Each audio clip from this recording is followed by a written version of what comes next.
নমস্কার, সকলকে জানাই অনেক অনেক স্বাগত আমার চ্যানেলে।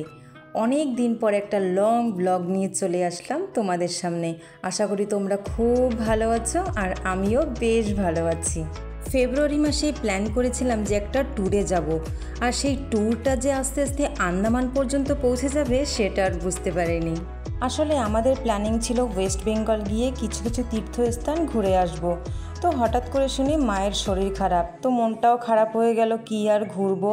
তারপরে সেখান থেকেই টিকিট কেটে নিলাম আন্দামানের। তো কলকাতা পৌঁছে সেখান থেকে চলে গেলাম ডাইরেক্ট আন্দামানে, কারণ এই টাইমে আন্দামানে যাওয়ার তেমন কোনো প্ল্যানিং ছিল না, কারণ 3 মাসই জাস্ট হলো যে আমরা ওখান থেকে আসলাম। আবার হয়ে গেল সেকেন্ড টাইম আন্দামান ট্যুর।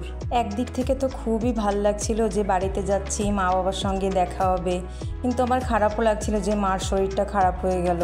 আর বোন যেহেতু ত্রিপুরাতেই থাকে, তা ও যখন জানতে পারলো যে আমরা আন্দামানে চলে গেছি, মানে ভীষণ খারাপ লাগছিল ওর, যে ও ওখানে একা রয়েছে। আমরা দুজনেই, দিদি দাদাভাই দুজনেই আন্দামানে চলে গেল। হস্টেলে থেকে ভীষণ একা ফিল করছিল আর বারবার করে আমাদেরকে শুধু ফোন করছিল।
আমরা পৌঁছানোর সঙ্গে সঙ্গেই বোন ভিডিও কল করেছিল, আর ওকে দেখিয়ে দেখিয়ে আমরা চা খাচ্ছিলাম। আর ওকে যেহেতু ভিডিও করছিলাম, তাই ও রেগে যাচ্ছিল যে কেন ওকে ভিডিও করছি। আমরা যেদিন কলকাতা পৌঁছালাম সেই দিন ছিল রোজ ডে, তাই বরমশাই টুক করে গিয়ে আমার জন্য একটা রোজ নিয়ে এসেছিল, আর আমি তো সেটা জানতামই না। আর কি করেছে, আগে থেকেই ক্যামেরাটা সেট করে রেখেছিল। বিয়ের কিছু মাস পর থেকে প্ল্যানিং করছিলাম যে একটা ট্যুরে যাব। তা কোথায় যাব ভেবে প্রথমেই ডিসিশন নিয়েছিলাম যে মালদ্বীপস যাব। তো বরমশাই বলল যে তুমি তো নিজেই একটা দ্বীপের মানুষ, তুমি আবার কি দ্বীপ দেখতে যাবে। তারপরে সেটা ক্যান্সেল হয়ে গেল। তারপর ভাবলাম সিকিম যাব, সেটাও ক্যান্সেল হলো। তারপরে কাশ্মীর, গোয়া, নানান জায়গার ভাবনা চিন্তা মাথায় এনে তারপরে ভাবলাম ঠিক আছে, আমরা তীর্থস্থান থেকে প্রথম ঘোরাটা আমরা শুরু করি। তাই সোজা আমরা টিকিট কাটলাম কলকাতার। বাট তেমন কিছুই হলো না, সেখান থেকে সোজা চলে যেতে হলো আমাদেরকে আন্দামানে। হাজব্যান্ডের অনেক ফ্রেন্ডসরাই আগে থেকেই বলেছিল যে হানিমুনটা আন্দামানেই সেরে নিতে, বাট আমার কোনো ইচ্ছে ছিল না, কারণ আমি নিজেই ওখানে এত বছর ছিলাম, তারপরে হানিমুনটার ওখানে কি করব। বাট আমাদের ঘোরাটা এখনও ডিউ রয়ে গেল, দেখা যাক কবে সেই ঘোরাটা হয়। আমরা যে আন্দামানে গেছি সেটা একমাত্র বাবা আর মাই জানতো, আর কাউকে জানায়নি, ইভেন দিদিকেও পর্যন্ত জানায়নি যে আমরা যাচ্ছি করে। ভাবলাম হঠাৎ যেহেতু যাচ্ছি, তাই দিদিকে বড় একটা সারপ্রাইজ দেওয়া যাক, কারণ ও তো ভাবতেই পারবে না, মানে ওর মাথাতেই আসবে না যে এত দূর থেকে আমরা হঠাৎ করে চলে যাব, মাত্র 3 মাস আগেই আমরা যেখান থেকে এসেছি।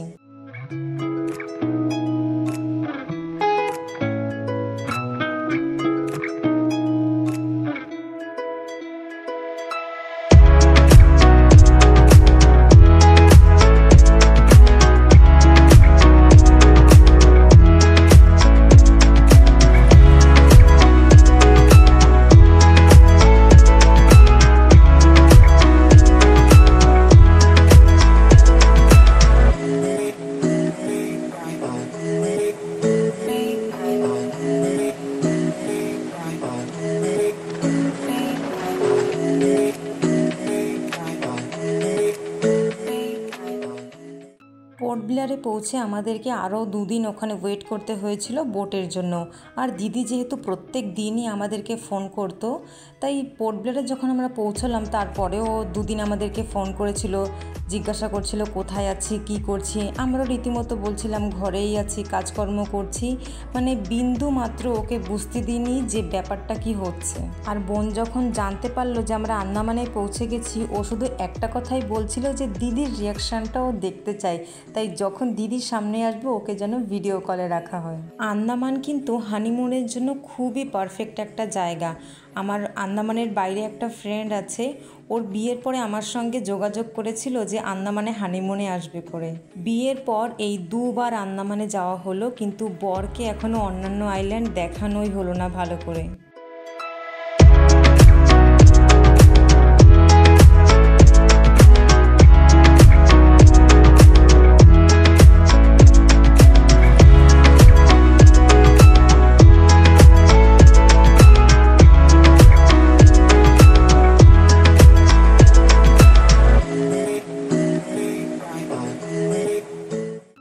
আর ডিগলিপুরে জেটিটা দেখতে পেলে এতটা শান্তি লাগে মনের মধ্যে, আবার একটা কষ্টও মনে হয় যে আজকে যেমন এরকম দেখতে পাচ্ছি, এমন তো একটা দিন আসবে যে আবার এই জেটি থেকেই আবার চলে যেতে হবে।